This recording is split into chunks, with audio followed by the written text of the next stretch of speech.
present Jimmy Clitheroe as the Clitheroe Kid with Peter Sinclair, Patricia Burke, Danny Ross, Derek Eiler, and Diana Day in... Accidents will happen.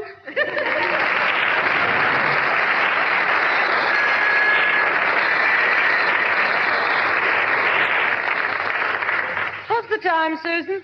25 to 2, Mother. 25 to 2, and your grandfather and Jimmy not in for their lunch yet. Well, they didn't have breakfast till 10 o'clock. Maybe they're not hungry yet. Oh, Jimmy's always hungry. The boy with the bottomless stomach. I bet he's the only lad in this town who takes sandwiches to the pictures. Where did they go? To the barber's for their annual haircut. But they can't have been there all this time. Oh, you never know. The barber might still be sweeping up from the last time they went. Anyway, I can't wait for them. I've got to be at the hairdresser's myself at 2 o'clock. Oh, yes. And this time, why didn't you have a different hairstyle? Never again. The last time the man taught me at having a pony's tail. And when I walked in here, Jimmy started singing. The old grey mare, she ain't what she used to be. Oh, you don't want to take any notice of him. Have a look in these magazines. There should be plenty of stars to pick from. Oh, good gracious, the magazines are for Alfie Hall. Alfie? What does he want with women's magazines? They're not for him. He's meeting his mother at the hospital with him. You know, she's in the WVS, and she distributes them round the wards. Could you take them to his house for me, love? I said I'd let him have them by 2 o'clock. Oh, Mother, I'm in my old jeans. I'm not dressed to go out. Oh, well, slip round on Jimmy's bike. Nobody'll notice. I hope they don't on that dirty old wreck he's bought. Oh, all right. Is this all there are? Yes. Thank you, love. I suppose Jimmy's bike will be round the back. Won't be long, Mother. Oh, what's keeping those two? Oh, they'll have to get their own dinner. All right, Jimmy, don't keep on about the barber.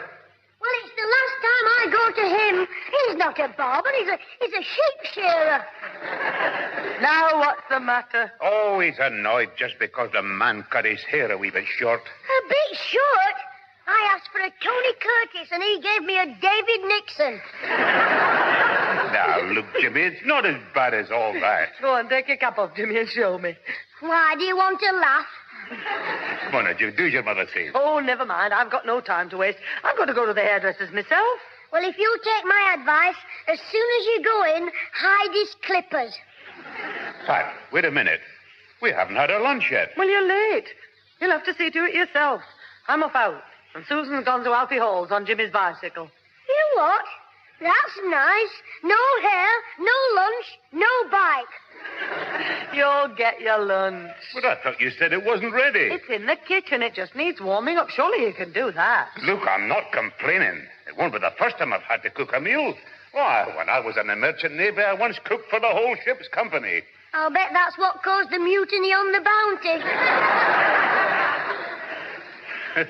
You don't have to eat my cooking if you don't want it. Oh, I've got no time to listen to you two arguing. I'll be back in an hour. I was only kidding, Grandad. I don't mind you cooking. After all, it once got me a day off school. Oh, you're a storyteller. Come on, let's go into the kitchen and see what there is. Now then, what have we here? Oh, gosh. Oh, tell me the worst, Grandad. What is it? Jimmy, it is the worst. Cottage pie. Again? We had cottage pie yesterday and we left half of it. This is the half we left. Oh, heck. All right, but I'm warning you. That sauce bottle's going to get a bit of a bashing.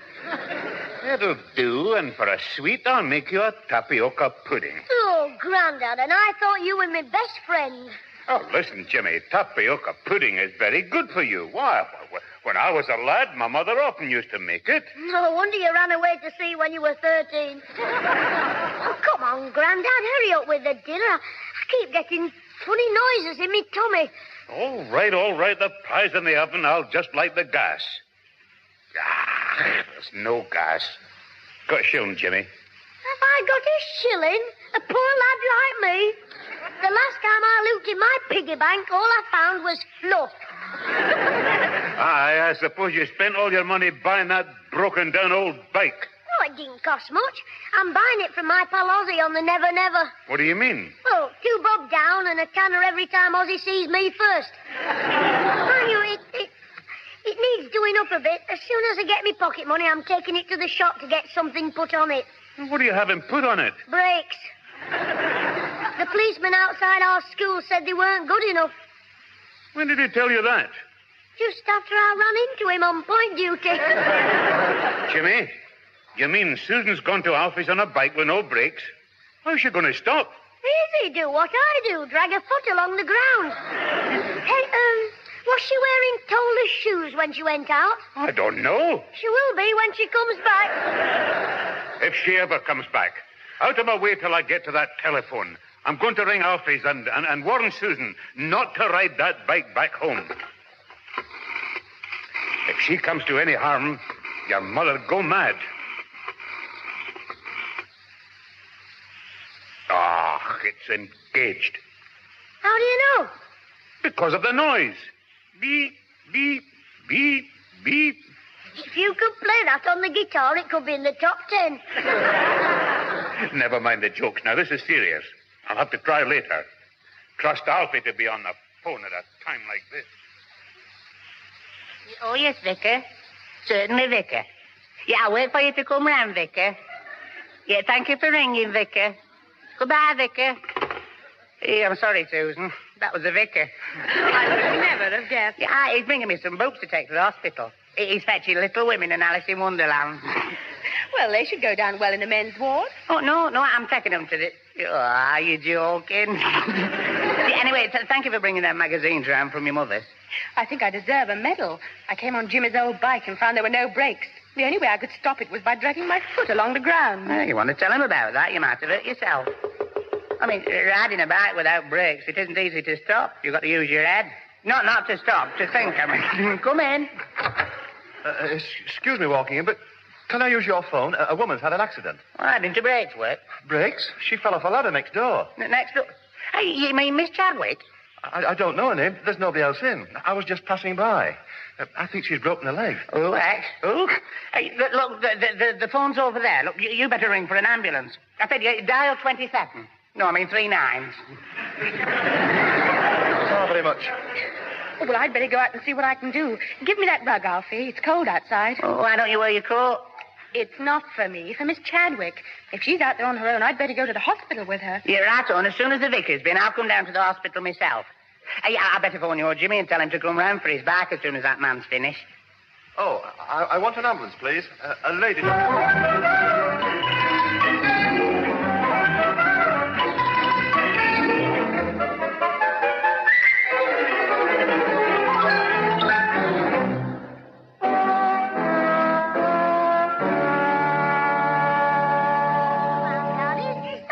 Ready yet? I'm doing my best. I've only one pair of hands. Well, I hope you've washed them. Everything you cook tastes a thick twist. It's a pity you don't have to go to school on Saturday. You could have had your dinner there. You what? You should have seen what we had yesterday. Pea soup, boiled cod, and plum duff. Oh, what's wrong with that? What? Just before a singing lesson? After 4 helpings of plum duff, you can't breathe, never mind sing. Well, why did you have to have 4 helpings? Because I like it. No wonder you couldn't sing. What did the music mistress say? Who? Oblong Olive. It's on my nerves. All the time she kept saying, James, you're not singing properly. Open your mouth wider. Wider. Wider still. What did you do? I said if it's wide enough for a gobstopper, it should be wide enough for nymphs and shepherds. And then what do you think happened? What? She gave me the cane. She was entitled to give you the cane. Yes, but she didn't have to hit me on the same spot as the history master. So he gave you the cane as well? Yeah, just because I answered 2 questions wrong. Well, what questions were they? Well, for a start, who was the father of the Black Prince? What did you say? Oh, King Cole. Anyway, I still say I was right about the second one. He wrote down, name the legendary hero with the winged feet. Legendary hero with the winged feet. Oh, yes, that's Mercury. Get away. It's Matthews. Oh, I don't envy him his job, teaching you history. Well, it's daft. What can you make of a fellow who knows hundreds of dates and can't remember your name? What do you mean? Well, he calls everybody in the class Ben. Ben? Yeah, bend over. Another of your jokes. I'm daft for listening to you. Here, go and answer the phone while I see how the pie's doing. Right, Grandad.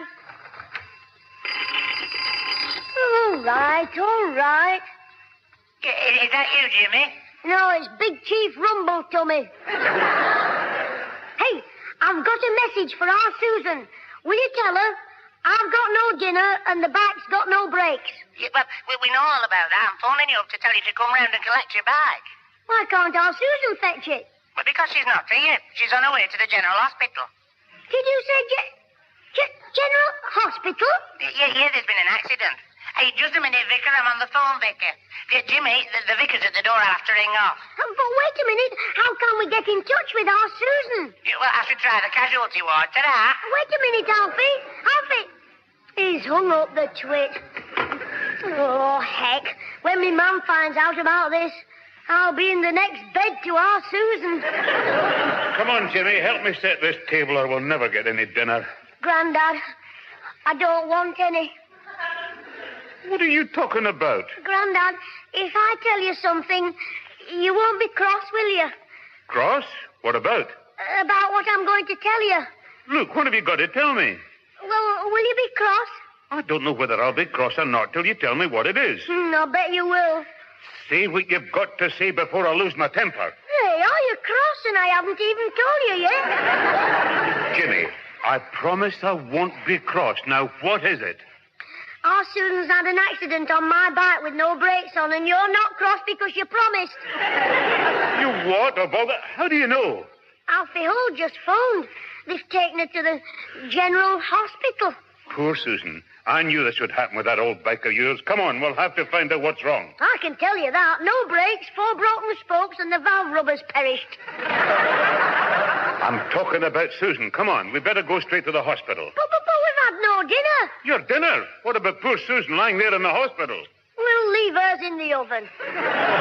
Don't be stupid, Jimmy. Get your coat while I write a note for your mother. Now, I wonder which is the quickest way to the hospital. I know that. How? Have a ride on my bike.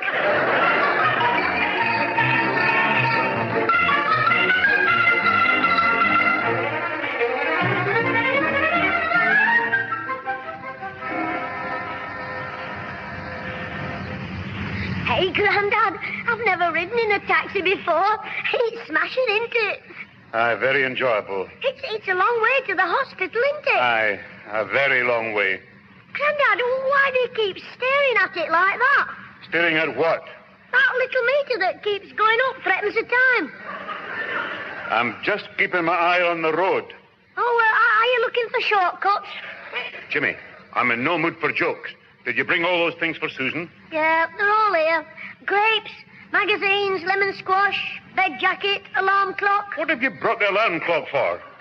Well, you know what our Susan's like for getting up in the morning. There'll be a nurse to waken her up. Well, who wakes the nurse up? Nobody wakes the nurse up. Well, I'll give her the alarm clock. Jimmy, for the last time, cut out the comedy. This is a very worrying business.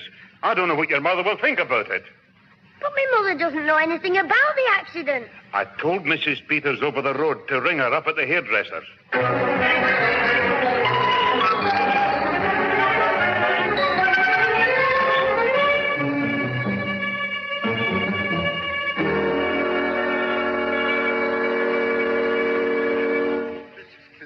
Madame, please.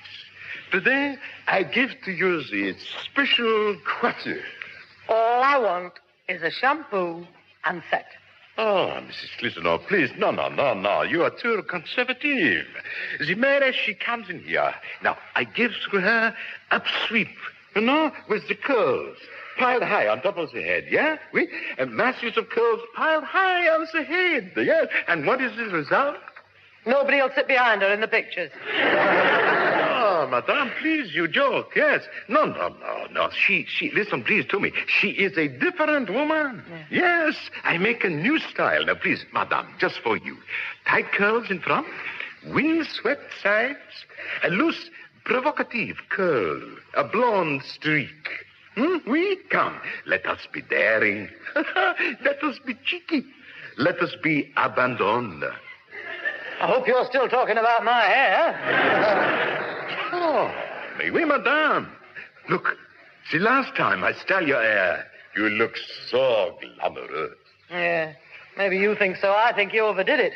I didn't like the way the milkman kept on looking at me. I'll just have a shampoo and set. Mais oui. Very well, the shampoo and set. I just put a pin here, another one there. Yeah, what is it, Millie?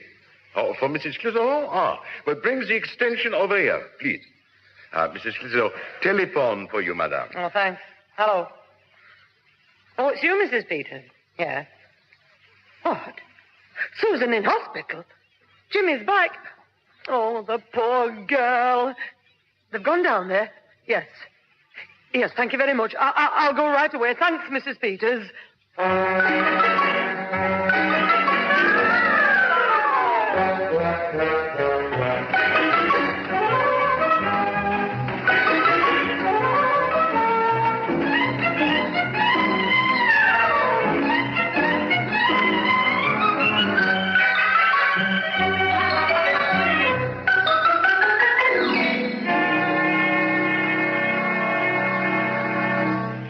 Well, here we are.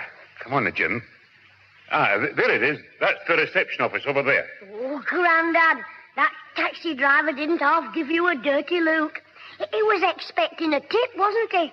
He was, but he didn't get one. 5 and 6 to come down here. Daylight robbery, that's what it is. Anyway, why should I give him a tip? He was only doing his job. I don't tip the coalman when he brings the coal. No, but who wants to ride in a coal cart? Oh, come on. Let's go and make some inquiries about our Susan. Hey, Grandad, look who's over there. Alfie Hall. Alfie? Where? Over there, carrying those books and magazines. He'll know where Susan is. Alfie! Alfie Hall! Hey, cloth ears! Oh, hello, Jimmy. Yeah, hello, Mr. Sinclair. Well, what have you come to the hospital for? I should have thought that was obvious.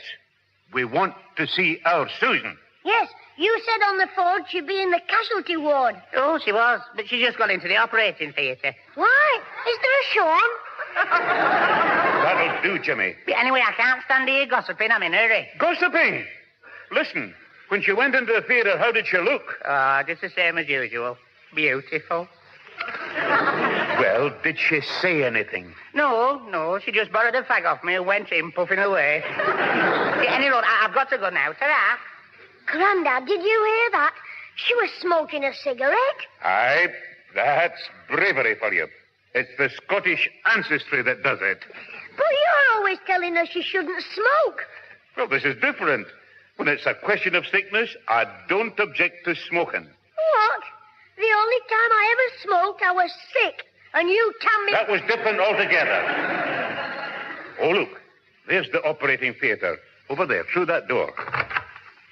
Oh, excuse me, nurse. What are you doing? You can't come in here. I'll talk to you outside.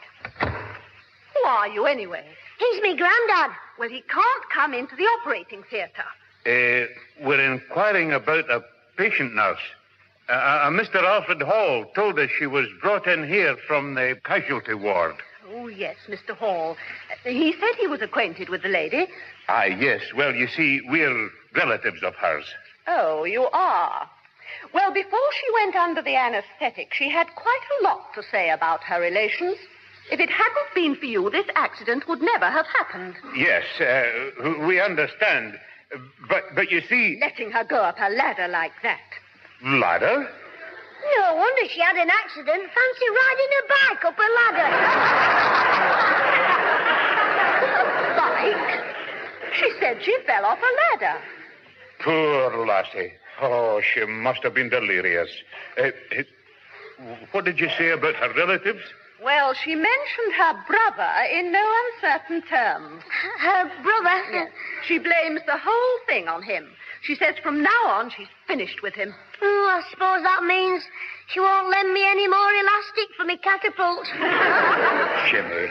Yes, and she also mentioned a waster of a man who sat around the house waiting for her to fetch and carry for him, too lazy to lift a finger to help himself. Grandad, she remembered you as well. Well, now, if you don't mind, I'm busy. But, nurse, could you not just tell us how she is? Well, if you'll wait here, I'll go and speak to the doctor. Thank you, nurse. Oh, Dr. Jackson, about the patient from casualty ward. Who, Miss Chadwick? Oh, she's gone back to casualty. I told them to put her in the side ward. Here are the papers. Oh, thank you. Was that Miss Clitheroe with her? Yes, but she's gone to look up an old work friend of hers in maternity. Oh. And that girl did a good job looking after the old lady. By the way, I've got two of Miss Chadwick's relatives outside inquiring about her. Well, it's all down there in the case papers. I'd like very much to have a word with them myself. I took the liberty of telling them off. I hope you don't mind. Oh, not in this case, nurse, no. Send them down to casualty. I'll give them my views of their conduct down there. Oh, and would you find that chap Paul for me? He should be able to tell me all about this useless family of Miss Chadwick's. He lives next door to them. Very good, Doctor. Well, nurse, have you any news for us? Well, all I can tell you is she's in with a broken leg and severe shock. The doctors attended to her and sent her to casualty. You'll find her in the side ward, but she won't be conscious yet. Now, please, would you go? I'm busy. You know, Jim, it's a very sad day for us. Very sad indeed. Jimmy, keep your thieving hands out of those grapes. Well, I'm hungry. I've had no dinner. Look, you wait here for me. I'm going to look for a phone to ring the hairdressers and find out when your mother left. Thought she would have been here by now. What is it? Enquiries. All right. There's no need to ring like that. What do you want? I want to see my daughter. She's had an accident. Which ward is she in? What's her name? Susan, come on, please. Take me to her. What's her surname? Same as mine, of course. She hasn't told me your name. Oh, I'm sorry. It's Susan Clitheroe. One moment, please. I'll check the admissions. Mr. Stopford, Mr. Lead, Miss Chadwick. No, I've no record of a Miss Clitheroe. But you must have. She came in here on a broken-down old bike. I beg your pardon. I mean, she had an accident on a bike. I'm sorry, but there must be some mistake. Now, look here. My daughter's been brought here this afternoon. Madam, the only female admitted this afternoon was Miss Chadwick. Well, that must be her. You've got the name wrong, that's all. It's Clitheroe. Most unlikely. It definitely says Never here. mind what it says. Where did this Miss Chadwick go? Well, she was admitted to the casualty ward. Good, at last I'm getting somewhere. Now, how do I get there? Well, you go out of here, turn left at physiotherapy, straight past mass radiography, and right at rehabilitation. Look, just write... No, draw it on a bit of paper for me. Go on. Oh, all right. Wait a minute. Oh, fine hospital this is. Girl comes in here, disappears. Nobody knows who she is, where she is. There's no proper record of a complaint. All right, madam. There it is. Now, follow that line. Good. I'm going, but I'll have something to say. Something to say about this in the right place, I will, of all the incompetence. Now, it looks like I go round here, past the operating theatre. Hello, Mum. And then You're here at last. Jimmy Clitheroe, I've got something to say to you about that bike. This is a fine mess, and no mistake. Yes, but, Mum... Don't but me. Have you any news of Susan? Oh, she's in a side ward, in that casualty place. Oh, good. Come on, we're going right there now. Oh, what about Grandad? He's going to ring you up. He can follow us down. Oh, poor father. I bet he got an awful fright. He did. The taxi cost him 5 and 6pence. I'm talking about Susan. Oh, I wonder if she's in much pain. Oh, no, she isn't, Mum. Oh, that's good. No, she's unconscious. My goodness, how did it happen? Well, she said she fell off a ladder riding my bike. Oh, don't talk nonsense. She said it, not me. Grandad said she must have been delicious. You mean delirious? Oh, madam, I suppose you're another fond relative of Miss Chadwick. I'm Mrs... Oh, all right, Miss Chadwick. She's in this room here, but I'm afraid you can't go in yet. Why not? She's my own flesh and blood. Now you remember it. Thank you. Anyway, the doctor's in there at the moment with Mr. Hall. What? I'll let you know when you can come in. Mr. Hall? Hey, Mum, she hasn't closed the door. Shall I have a peep? No, of course not. But there's no harm in us listening. I think she's still unconscious, Doctor. Yes, but her pulse is all right. Now, Mr. Hall, about this family of hers, would you say they've driven her to it? Driven it to what? Well, look, old man, I mean, let's not beat about the bush. We both know what the trouble is. She's obviously a secret drinker. Well, I've heard rumours, but I didn't like to say. Well, perfectly obvious that she had one or two when the accident happened. Jimmy, did you hear that? Saying that about our Susan? Well, you must admit, Mum, the pubs were open when she left home. Of course, Doctor, I've got a good idea when she gets all the booze. I mean, you've only got to look at her mother. It's written all over her face, Susie. It's right, real old soul. That's you, Mum. You wait till I get hold of him. I'll take my shoe off and leave my footprints all over his head. Why does she live with these relatives, then? Well, you see, she's too scared to leave. That they're all there sponging on her, and she daren't even tell them she's secretly married. Susan? Married? It's disgraceful. It is. I never even got a bit of wedding cake. Sponging on her, eh? Well, tell me, what about the old fellow? Hasn't he got a job? Job? He's never done a day's work in his life. If Grandad was here, he'd do the Highland fling on Alfie's breadbasket. Well, just leave it to me, Mr. Hall. I'll deal with them. Right, Doctor. I'm going your way. I'll come with you. Well, I hope I've been able to help you. Oh, hello, Mrs. Clitheroe. I didn't know you were here. I'm sure you didn't. And also, come on. Driven her to drink, have I? Hold your foot up, Mum. I'll take your shoe off. What are you talking about? Out of my way. I'll deal with you as soon as I've had a look at our Susan. Oh, there you are, Mother. Grandad's told me about the mix-up. I'm perfectly all right. Yes, Pat. Susan just came here to help Miss Chadwick. Oh, Susan, love you, say. Oh, I've nearly been out of bed. And all because of this little... Well, I think I'll just go for a walk for about a week. Jimmy Clitheroe, every time anything happens, you make a mess of it. What is it about you that makes you get everything wrong?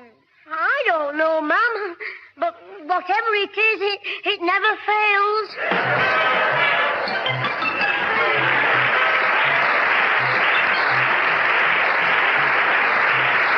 Those involved with the Clitheroe Kids this week were Peter Sinclair's grandfather, Patricia Burke as mother, Danny Ross as Alfie Hall, and Diana Day as Susan. Also appearing were Derek Guyler, Betty Alberge, Tony Melody, and Rosalie Williams. The recorded program was written by James Casey and Frank Roscoe, produced by James Casey, and starred Jimmy Clitheroe as the kid himself.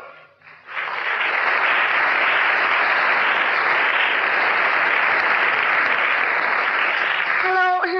I thought I'd better come back to tell you everything's all right now. The woman who was in hospital sent our Susan £2. So Grandad got his taxi money back, Mum got a perm, and I got a dirty Luke. Alfie Hall said my bike was too dangerous for me to ride back home, so he said he'd ride it round. The hospital...